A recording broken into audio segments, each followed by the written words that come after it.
오늘 은혜 받고자 하는 말씀은 히브리서 11장 28절 한 절 말씀입니다. 제가 봉독하겠습니다. 믿음으로 유월절과 피 뿌리는 예식을 정하였으니 이는 장자를 멸하는 자로 그들을 건드리지 않게 하려 한 것이며, 믿음으로 유월절과 피 뿌리는 예식을 정하였으니 이는 장자를 멸하는 자로 그들을 건드리지 않게 하려 한 것이며.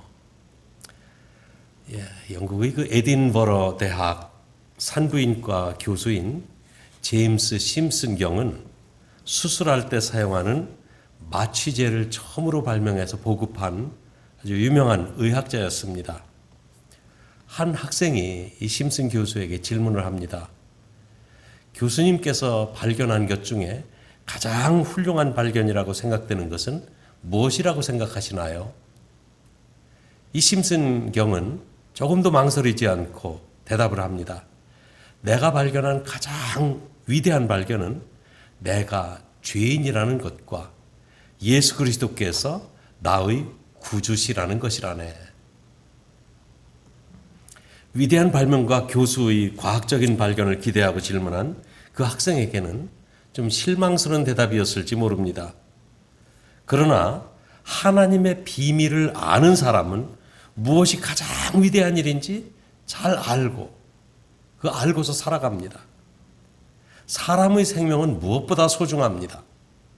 또한 그 생명이 이 세상에서 끝나는 생명이 아니라 영원한 생명으로 연결된다는 사실을 믿는 사람은 그 생명의 소중함을 깊이 간직하며 살아갑니다. 하나님은 우리 인생을 흙으로 만드시고 그 코에 생명력을 불어넣어 주셨습니다. 그리고 그 인생을 하나님의 형상대로 만드시고 그들에게 하나님과 같이 영원히 살 수 있는 영원한 생명도 주셨습니다. 태초에 하나님의 형상과 함께 주신 생명은 하나님의 모든 풍성함이 다 포함된 그 생명이었습니다. 불행하게도 하나님의 말씀을 거역한 인간은 선악과를 따먹은 후 하나님이 주신 모든 것을 한꺼번에 다 잃어버렸어요. 하나님과의 그 생명의 관계가 단절되는 순간 그 생명에 담겨진 모든 풍성한 것이 다 달아난 것입니다. 다 빼앗겼던 거예요. 인간의 가치는 하나님의 생명, 곧 영원한 생명이 나에게 있을 때 가장 가치 있는 생명으로 평가받습니다. 하나님과의 관계가 끊어지고 하나님의 생명력이 차단된 우리에게 이제는 아무것도 공급될 수가 없습니다. 공급될 수가 없어요. 하나님은 모든 것을 잃어버린 우리 인간을 불쌍하게 여기시고 그 풍성한 생명을 우리에게 다시 주시기로 하셨어요. 우리에게 다시 주시려는 그 풍성한 생명이란 예수 그리스도 안에 있는 생명이며, 누구든지 예수 그리스도를 자기 안에 모시면 예수님 안에 있는 영원한 생명이 그 영원한 생명을 자기 생명으로 누릴 수 있는 놀라운 축복입니다. 사람에게 있는 문제는 이제 우리가 하나님으로부터 멀어져 죄의 노예 상태에 있었다는 것입니다. 우리가 죄의 노예 상태에 있다는 것은 하나님과 원수 관계라는 말이고, 하나님과 원수 관계라는 말은 하나님 앞에 모두 다 죄인이라는 말씀입니다. 또한 죄인들은 반드시 형벌을 받아야 하나님 앞에 나타날 수가 있어요. 그 후에야 우리는 예수님을 영접할 수가 있습니다. 그래서 하나님은 우리에게 영원한 생명을 주시는 하나님의 독생자 예수님을 우리 죄를 대신해서 형벌을 받게 하십니다. 이것은 참으로 놀랍고 논리적인 계획입니다. 하나님의 독생자 예수님이 우리를 대신해서 죽으셨기 때문에 우리 생명의 주인이 되실 수 있는 겁니다. 또 죄가 없으신 예수님이 우리 죄를 대신해서 죽으셨기 때문에 우리를 정결하게 하실 수 있는 것입니다. 그러므로 누구든지 자신이 죄인임을 인정하고 예수님을 구세주와 주님으로 영접하면 예수님은 그 사람 안으로 들어오십니다. 즉 예수님은 믿는 사람 안에 들어오셔서 그 사람의 생명이 되어주시는 거예요. 그 사람 안에 살아계신 예수님의 생명이 그 사람의 생명이 되어 예수님과 함께 영원히 살게 해주시는 것입니다. 이 과정에서 자신이 죄인이라는 사실을 발견하는 것이야말로 인간이 발견할 수 있는 가장 위대한 발견입니다. 이 믿음이 좋은 며느님이 시어머니를 전도하기 위해 정말 정성을 다해서 그 교회도 열심히 다니면서 그 어머님을 참 잘 모셨어요. 그리고 시어머니를 교회로 인도하게 되었습니다. 이제 시어머니가 예수님을 주님으로 영접하고 침례받을 날이 다가왔습니다. 혹시 시어머니가 실수할까 봐 며느님이 시어머니를 앞에 두고 잘 가르칩니다. 준비시켜요. 어머니, 내일 침례 받으실 때 목사님이 예수님은 누구 죄 때문에 돌아가셨느냐고 물으실 거예요. 그러면 꼭 이렇게 대답하셔야 돼요. 예수님은 내 죄 때문에 돌아가셨습니다. 그렇게 대답하셔야 돼요. 예수님은 내 죄 때문에 돌아가셨어요. 알았다. 걱정하지 말아라. 그리고 그 다음날 이제 침례식이 시작되기 전에 여러 교인들 앞에서 예수님이 질문합니다. 아무아무 자매님, 예수님은 누구 죄 때문에 십자가에서 죽으신지 아십니까? 시어머니가 아주 자신 있게 대답합니다. 그러면요, 알다마다요. 예수님은 우리 며느리 죄 때문에 십자가에서 돌아가셨습니다. 갑자기 이게 무슨 대답인가 하고 예배당이 서늘해집니다. 또 자신 있게 목사님도 당황을 하고요. 그러니까 이분이 대답하기를, 아니 우리 며느리가 제 입으로 직접 말했어요. 제 죄 때문에 예수님 돌아가셨다고요. 갑자기 예배당에 폭소가 터집니다. 자신이 죄인이라는 사실을 발견하는 것은 가장 위대한 발견입니다. 그런데 거기까지만 알면 죄의 문제는 해결이 되는데 영생의 문제를 해결할 수가 없어요. 영원한 생명을 얻기 위해서는 예수님이 나의 구주이시며 나의 주님이라는 사실을 알아야 됩니다. 그래서 그 사실을 믿어야 됩니다. 예수님을 알고 예수님을 나의 주님으로 영접할 때 예수님과 함께 예수님 안에 있는 예수님의 생명이 나의 생명이 되는 거예요. 그래서 예수님이 누구신지 발견하는 것이야말로 우리가 발견할 수 있는 가장 위대한 발견이 되는 것입니다. 또 우리가 할 수 있는 가장 위대한 일이란 그 예수님을 자신의 주님으로 영접하는 것입니다. 그래서 우리가 할 수 있는 것은 이 믿음밖에 없어요. 하나님을 중심에 모시고 사는 사람들은 내가 누구인지, 내가 무엇을 하는 사람인지 잘 알아요. 자기를 아는 사람은 자신이 죄인이었다는 것과 지금은 하나님의 자녀가 되어 존귀한 사람이 되었다는 것, 이것을 압니다. 그래서 하나님 앞에 당당할 수 있고 여러 사람 앞에서 자신감 있게 세상을 이기며 살아갈 수 있는 것입니다. 그래서 자신이 죄인이었다는 사실을 인정하고 또 지금은 존귀한 사람이 되었다는 것도 인정할 줄 압니다. 이와 같은 변화는 예수님이 십자가 때문에 발생한 변화이고, 예수님의 십자가는 또한 이스라엘의 역사 가운데 유월절 사건과 아주 밀접한 관계가 있습니다. 본문의 말씀은 유월절의 믿음에 관한 말씀입니다. 본문, 믿음으로 유월절과 피 뿌리는 예를 정하였으니 이는 장자를 멸하는 자로 그들을 건드리지 않게 하려 한 것이며, 이 유월절 피 뿌리는 예식에 의해서 이스라엘 사람들의 출애굽의 역사가 시작이 됩니다. 이 유월절 피 뿌리는 예식은 하나님이 우리의 구원을 위해서 정해주신 가장 상징적인 사건이에요.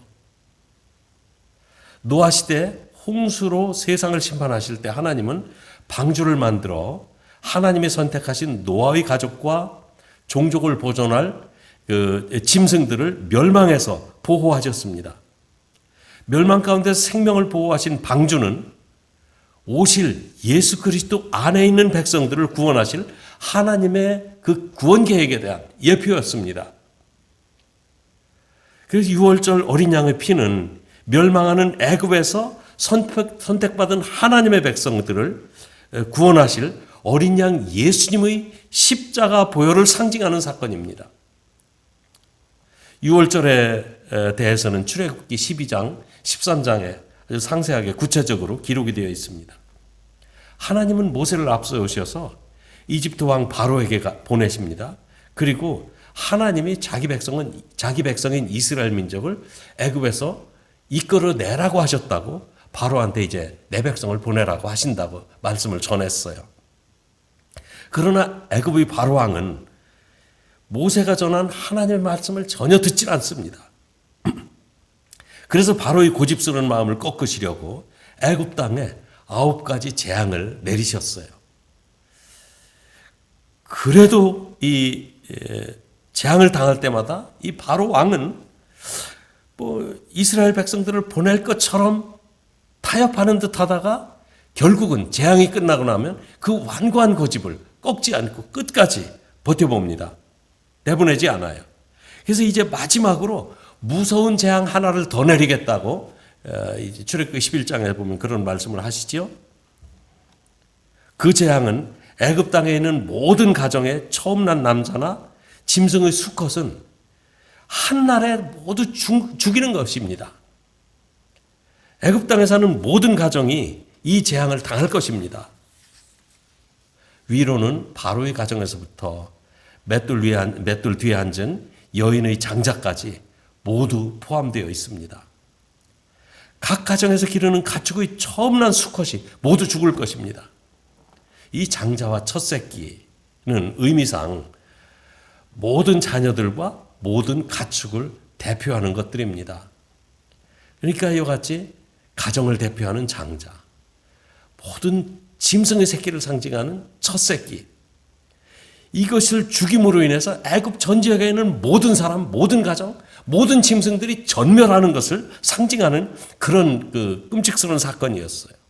그러나 같은 땅에 살고 있더라도 이스라엘 사람들의 가정에는 아무도 해를 당하지 않을 것이며 심지어 짐승들은 개도 혀를 움직이지 않을 것이라고 하나님은 그렇게 말씀하셨어요. 그 재앙 가운데 이스라엘을 보호하실 구체적인 계획, 그것이 12장에 있는 유월절이라는 계획입니다. 하나님께서 구별하신 이스라엘 가정이라도 하나님의 말씀을 듣고 그 말씀대로 실천해야 합니다. 하나님의 말씀을 듣기만 하고 실천하지 않으면 이스라엘이라도 보호를 받지 못합니다. 그 구체적인 계획이란 유월절 어린 양을 잡아 피를 문설주와 문인방에 바르는, 그리고 그 잡은 고기를 구워 먹는 그런 절기였어요. 방법은 이렇습니다. 출애굽기 12장 1절에 보면은 이 달이 너희에게 달의 시작 곧 해의 첫 달이 되게 하겠다 말씀하셨어요. 그 달 10일에 각자가 어린 양을 잡아 취해서 둬야 되는데 각 가족대로 식구를 위해서 취해야 합니다. 이 말은 무슨 말이냐면 그 양 한 마리가 가족이 모여서 먹을 때 각 사람이 먹을 수 있는 분량에 따라서 어린 양을 계산하라고 말씀하셨거든요. 이것은 양 한 마리를 이 가족 수가 적어서 다 먹지 못할 때는 이웃 사람과 함께 같이 먹도록, 한 집에서 먹도록 하라고 그랬어요. 6월절에 잡는 양은 흠없고 1년 된 순양으로 하되 그달 10일에 어린 양을 취해서 14일까지 간직했다가 14일 해질 때 양을 잡고 그 양이 흘린 피를 집 문 좌우 설주와 인방에 발라야 합니다. 그러니까 그달 첫 달 10일에 양을 죽이는 게 아니라 잡아둬야 합니다. 그리고 잘 보호하고 간직했다가 14일 저녁 때 양을 잡는 거예요. 그리고는 피를 받아서 피를 문 설주와 문 인방에 바르는 것입니다.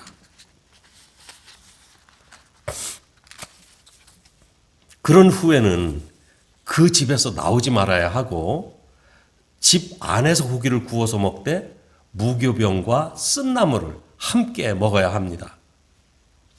양고기를 먹을 때는 허리에 띠를 띠고 발에 신을 신고 손에는 지팡이를 잡고 급히 먹으라고 그랬어요.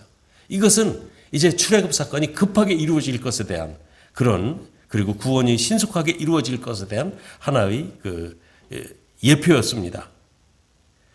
출애굽기 12장 13절에 보면 하나님께서 애굽 땅을 치실 때 문설주와 인방에 바른 어린 양의 피를 보고 그 집을 그냥 넘어가게 하겠다 말씀하십니다.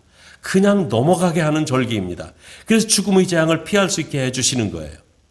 재앙이 그냥 넘어가는 절기이기 때문에 유월절이라는 이름이 붙습니다. 유월한다는 뛰어 건너간다는 뜻이죠. 히브리어로는 페사흐라고 하는데 그것이 바로 건너뛴다는 말입니다. 그래서 영어로는 패스오버라고 이름이 붙었어요. 이 출애굽의 역사는 죄에 사로잡혀 종로로 타는 모든 인류가 예수 그리스도의 십자가 보혈로 말미암아 보호를 받고 구원을 받는 것을 상징하는 아주 중요한 의미가 있습니다. 애굽 땅에 살고 있다는 사실 하나만으로도 모든 사람들이 다 죽는 겁니다. 그리고 이것은 인간으로 태어났다는 사실 하나만으로 모든 사람이 영원한 사망을 면하지 못할 것에 대한 하나의 상징적인 의미입니다. 그 사실을 보여주는 하나의 그림 언어 예화였던 거예요. 세상 모든 사람들은 죄인으로 태어났으며 죽음과 지옥의 형벌을 면할 사람은 아무도 없습니다. 그러나 하나님은 길을 마련하셔서 한 가지 길입니다.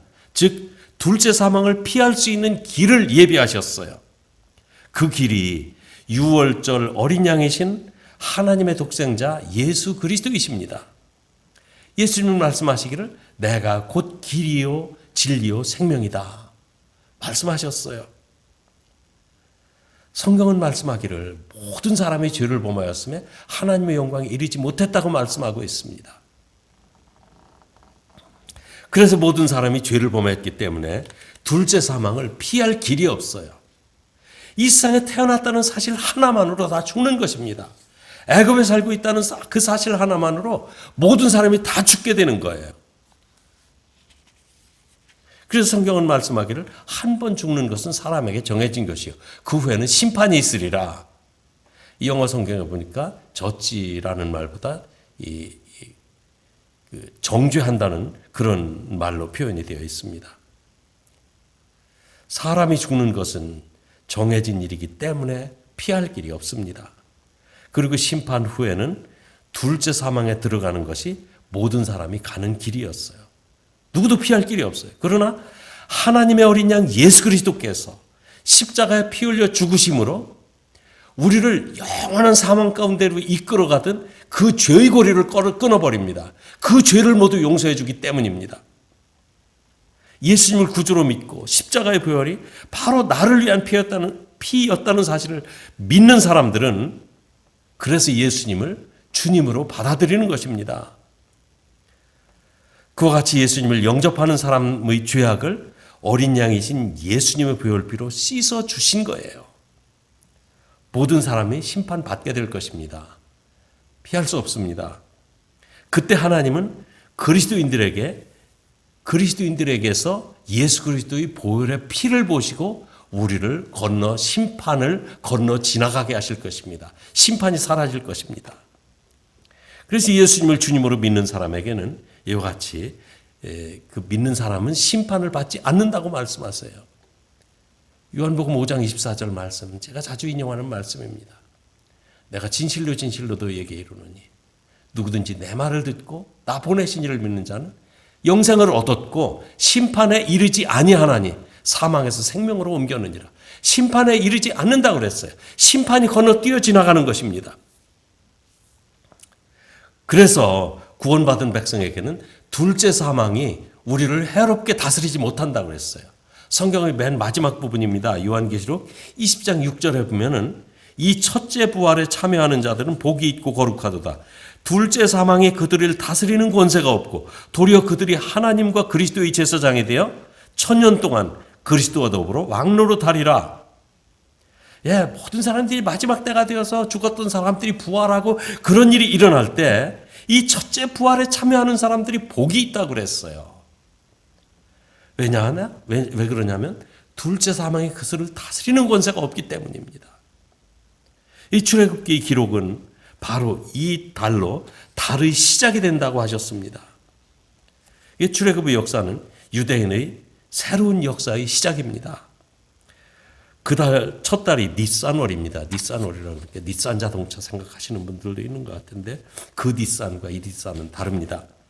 니산월은 우리의 달력으로 3월이나 4월에 해당됩니다. 바로 그 6월절에 예수님께서 십자가를 지시고 보혈피를 흘리신 거예요. 어린 양 예수님이 세상에 오셨을 때 세계의 역사는 새로운 연대로 시작되었습니다. 지금 금년이 AD 2021년입니다. AD 2021년. AD는 라틴어로 아노 도미니 약자인데 도미니는 주님이라는 뜻이고 아노는 해라는 뜻이죠. 그게 주님의 해라는 뜻입니다. 과거에는요. 왕이 즉위하면 그때부터 새로운 해가 시작되었습니다. 뭐 한국의 역사도 똑같지요. 그래서 세종이 취임하면 그 해가 세종 원년이 되는 거예요. 그리고 세종 1년, 세종 2년, 취임 20주년이 되면 세종 20년. 그래서 역사 기록은 왕의 연대에 따라서 기록이 됩니다. 그러다가 이제 왕이 바뀌어 문종이 취임하게 되면 문종 원년, 문종 2년, 문종 이런 식으로 새로운 연대가 시작이 돼요. 다른 왕국들에도 똑같았어요. 일본 역사도 그랬고 서구 역사도 그렇습니다. 그러나 주님이 세상에 오신 후 시작된 AD 연대는 지금까지 바뀌지 않고 있습니다. 무슨 뜻인지 아십니까? 주 예수님이 왕으로 오셔서 아직도 다스리고 계시기 때문에 그 연대가 끝나지 않은 것입니다. 누구든지 그리스도 안에 있는 사람은 새로운 피조물이라고 했습니다. 우리가 새로운 피조물로 거듭났을 때 우리의 영적인 인생은 새롭게 시작됩니다. 만약 6월절에 애굽 사람들도 하나님의 말씀을 듣고 이스라엘 사람들처럼 어린 양을 잡아 이 문설주와 문인방에 양의 피를 발랐더라면 어떻게 되었을까요? 그 사람들도 이스라엘 사람들처럼 보호받았을 것입니다. 그러나 반대로 이스라엘 사람이라도 하나님의 말씀대로 양도 잡지 않고 피를 바르지도 않았다면 재앙을 피할 수 없었을 것입니다. 아니 마음으로는 믿었는데 양을 잡지 않고 피를 문에 바르지 않았다고 그럴 수가 있을까요? 그런데 그런 가정이 있었다면 그 안에 있는 장자는 누가 있었든지 죽었을 것입니다. 죽음의 사자는 마음을 보고 건너뛰는 것이 아니라 무엇을 보고 건너뛴다고요? 어린 양의 피를 보고 건너뛰어 지나간다고 그랬어요. 양의 피가 없는 집은 그 안에 누가 살든지 죽음의 사자가 그 장자를 죽입니다. 만약 하나님의 말씀을 믿었다면 믿는다는 증거가 그대로 실천하는 것입니다. 나는 진실로 하나님의 진실한 마음으로 하나님을 믿는데 성경 말씀을 따라 사는 것은 현실적으로 좀 마음에 들지 않아. 그대로 실천할 수는 없어. 이렇게 말한다면 그것은 믿지 않는다는 말과 같은 말입니다. 우리가 예수님을 마음으로 믿어야 하지만 생활 가운데 예수님이 주님이 되신다는 사실을 인정하며 살아야 합니다. 6월절 어린 양의 피를 문설주와 인방의 바름으로 애굽 전 지역을 휩쓸고 지나간 재앙에서 이스라엘 민족들은 구원을 받을 수가 있었습니다. 이 믿음으로 어린 양 예수님의 십자가 보혈을 내 마음에 믿으면 둘째 사망의 재앙에서 영원한 생명으로 구원받을 수 있습니다. 예수님이 십자가에서 당하신 그 고난과 죽음에서 부활하신 부활의 절기가 다가오고 있습니다. 6월절 어린 양이신 예수님을 바라보며 십자가 보혈에 믿음으로 보답하는 이런 소중한 절기가 되기를 바랍니다. 기도합시다. 거룩하신 하나님, 이스라엘 사람들은 믿음으로 6월절을 지켰다고 그랬습니다. 아버지, 그들이 6월절을 지키면서 믿었던 것은 바로 예수 그리스도의 십자가 보혈이었습니다. 그때는 예수님이 나타나지 않았지만 결국은 그들이 6월절 어린 양을 잡아 문 인방과 문 설주에 발랐던 모든 것들이 다 예수 그리스도의 십자가 보혈을 내다보는 절기였기 때문입니다. 아버지, 이제는 우리들은 예수님께서 이 땅에 오셔서 새롭게 시작하신 새로운 연대 속에서 예수님의 십자가 그 고난과 죽으심을 이미 지나간 과거로 믿고 있는 우리들입니다. 예수님을 주님으로 믿기 때문에 예수 그리스도의 보혈의 피가 나를 보호하고 이 심판의 재앙이 나를 건너뛴다는 사실에 감사드립니다. 아버지 하나님, 예수님께서 우리에게 오셔서 우리 죄를 대신해서 죽어주신 그 모든 일에 주님께 감사드립니다. 그래서 예수님이 나의 주님이 되신 것을 믿고 고백합니다. 주여, 항상 우리의 삶을 인도하여 주시고 이 믿음에서 떠나지 않고 믿음으로 승리하도록 인도하여 주시옵소서. 예수님의 이름으로 기도합니다. 아멘.